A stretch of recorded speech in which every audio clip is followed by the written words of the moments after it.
The Colonial Marines can be seen bearing personalized phrases and images upon their armor and weaponry, with some being more self-explanatory than others.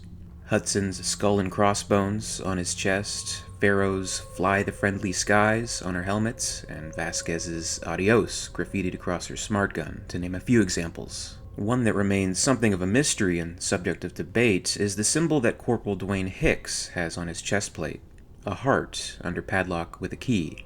Many have noted that such a decoration is ill-advised tactically, and that a bright red heart makes for a pretty clear and easy target for enemy fire. We can certainly give Hicks the benefit of the doubt. By all accounts, he is a well-trained, composed, and clearly an intelligent and collected tactician. The heart he bears must have a heavy and important meaning to go against otherwise sound combative instincts. An explanation of this symbol's significance may be found within the recently published collection of short stories, Alien's Bug Hunt. A story surrounding Hicks's early days and events leading up to the LV-426 mission, titled Reclamation, gives some insight into Hicks's career in the Colonial Marines and reveals he had a wife, a fellow Marine named Rachel. The first time Dwayne Hicks saw the woman he would ask to marry him was in the cantina on base after his graduation from boot camp. He had made a lot of friends in the Colonial Marines both before and after signing up, and he'd sworn he wouldn't be like them, hooked up with the first cute face he met, and definitely not another jarhead. While his plans to explore space on the government's payroll went down the drain thanks to a ring and a couple of kids. Then he saw Rachel Miller, 15 feet away, just as she slammed the point of her K-bar into the table in front of her, right through the hand of the guy who'd run his palm down the curve of her uniformed backside. How could he not fall in love with a woman like that?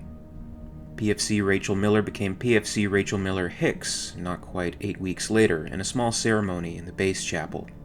They had their first sergeant's approval with the explicit understanding that there would be no special treatment. A Marine was a Marine, and they would do what they were told. The only concession to their status was that they would be stationed together. They each got 2 rank promotions and spent 11 great months together before Rachel's squad got sent on a mission to investigate a small moon believed to be hiding a pirated spacecraft. Rachel's mission aboard the vessel Paradox naturally was secretive and on a need-to-know basis regarding any specifics. The mission, Rachel speculated, would be fairly lengthy. 2 months to get there, a week or 2 to find out what's going on and clean it up, 2 months back. 6 months total at the most. As she was away with her squad, Hicks stayed on base, keeping busy for the most part and looking forward to the few and far between transmissions he would receive with updates from his wife. Once stationed, Rachel would send daily communications, all delayed due to the vast distance in space. At first, the updates were fairly standard and business as usual, but one particular transmission clued Hicks into the fact that something wasn't quite right. "There's something hinky about this place. I can't quite put my finger on it, but I can tell the others are feeling it too. Not much here but rocks and small mountains. No atmosphere, so it's not like anything alive is out there. But sometimes the shadows look, I don't know, funny. Like they move just out of the corner of your eye as we pass. Listen to me, right? I sound like a baby. First-time jitters, that's all." Rachel's words worried Hicks. The vague details unnerved him greatly, and he knew Rachel wasn't the type to get jitters. He knew something was wrong, and the wait time for her next transmission was excruciating, leaving Hicks to his own thoughts and concerns about the mission. The next day, another message was sent. "Just a quick one, Dwayne. I shouldn't be taking the time to make this recording, and Sergeant Gunny'll have my ass if he catches me, but I don't care. We are under attack by some kind of alien. We can't get a full sighting, so we don't have enough to feed into the database to identify it. We think it's black. Hell, everything around here is black. And big. We're shooting at shadows, and sometimes we hear these crazy screaming sounds, but other than that, nothing."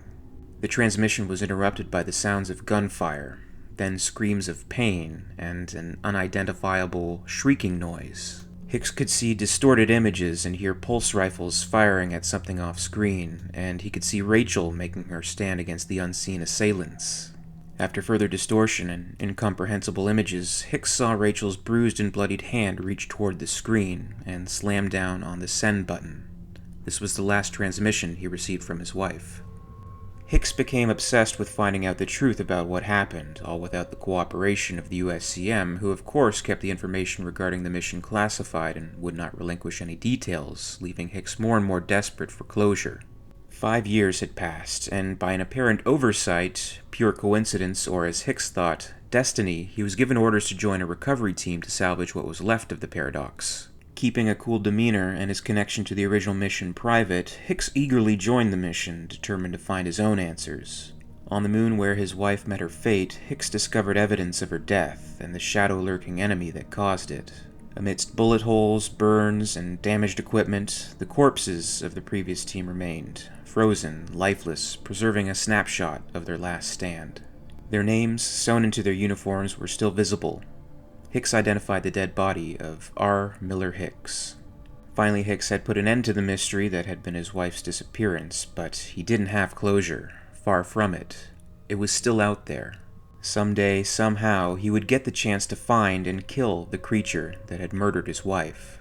With this experience in mind, it's very possible that the heart displayed on Hicks's chest plate is a reminder of Rachel, and the lock may signify his need to keep his secrets hidden in order to maintain his focus and determination to find the closure that he craves so intensely. Do you think this is an appropriate explanation for the symbol he bears? And considering this story, is it possible the LV-426 mission and the prospect of it being another bug hunt intrigued Hicks, and maybe he volunteered? At the very least, we can surmise that his attraction to Ripley may be because she reminds him of Rachel. Comment below and let me know what you think. And as always, thank you very much for watching. If you like this video, please make sure to give it a like, and if you want to stay up to date with the channel, please subscribe for all the latest videos. You can also follow me on social media on Twitter at alien_theory and on Facebook and Instagram at alientheoryyt for more. And until next time, this is Alien Theory, signing off.